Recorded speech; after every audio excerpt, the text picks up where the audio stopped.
Well, with camp in the books, what did you like from what you saw in Penticton from the first preseason game the other night as well? Well, first, big thanks to the people and fans in Penticton and that area. It's always great to be up there. Setup is excellent for the players and the staff. I thought the pace was good through the 3 days up there. A lot of young guys get a taste of it here, and the older guys picked it up too. It was a significant higher pace in the drills that Adam and his staff was running here over the last couple of days. Obviously, you get into preseason games here and playing against NHL players, so definitely a good opportunity for some of our younger guys. I thought we struggled a little bit earlier there in Seattle with a fairly young lineup. Tolopilo kept us in the game, played really well. I did like that it was no quit. The guys were playing hard to the end there, so good for them to have a day off yesterday and back at it here today. You talk about the pace. How important is it to have a team that plays with pace in the modern NHL and where the game's going? Oh, absolutely. The game is so fast now, and I think that's the eye test with the data test comes in that the pace is higher. We got a lot of guys who can skate, and Adam is running drills with simple, basic drills that you play fast, predictable hockey. So good for the players buying in there. Safe to say that Braden Coots has sort of given you everything that you hoped he would? Absolutely. Pleasant surprise since he joined the organization. We talked about his character and compete leading up to the draft. He's taking an opportunity and earning another day, really fitting in well here and continue to practice with us here. There's talk in the market that maybe he's a guy who can get some NHL games up to 9 before you have to make a decision. How challenging is that on logistics? Is that a realistic chance? You know what? For all the young players here, the mindset of earning another day, I don't think they should look too far ahead of themselves.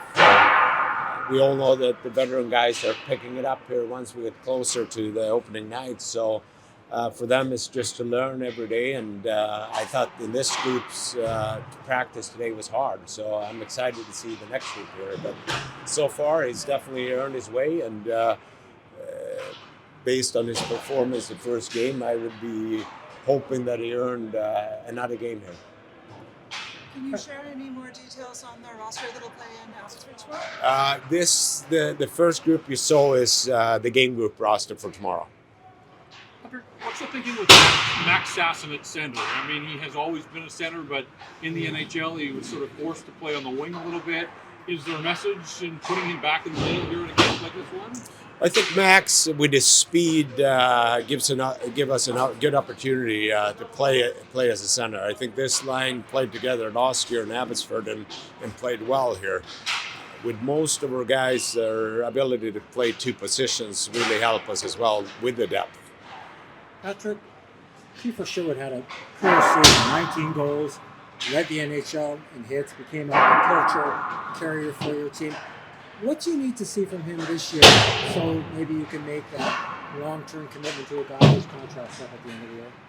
I think for Keifer, the consistency, learning to play in structure, learning, again, play a two-way game.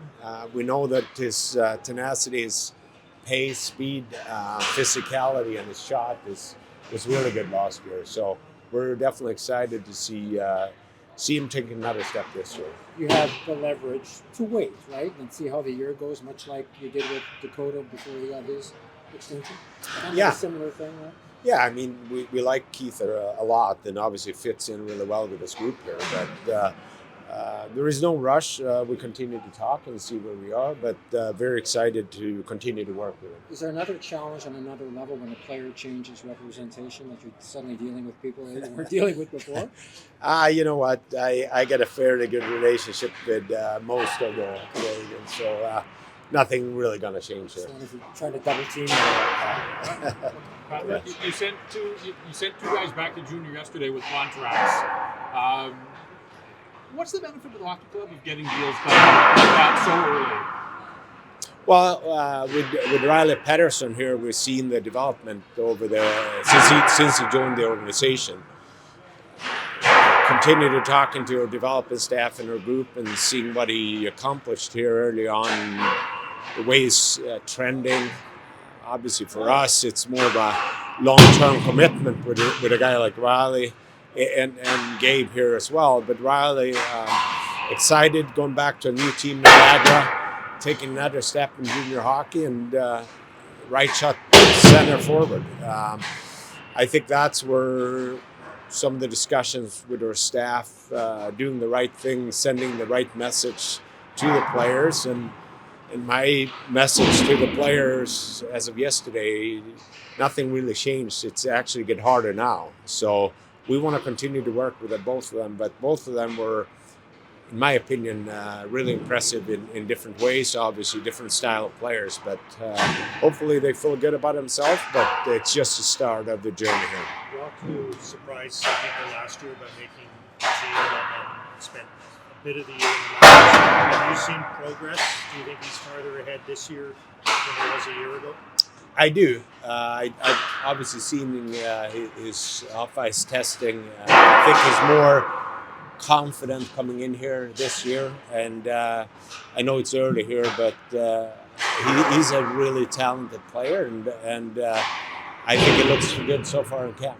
How much does it help your team if he's ready to play and step up and play a bigger role this year?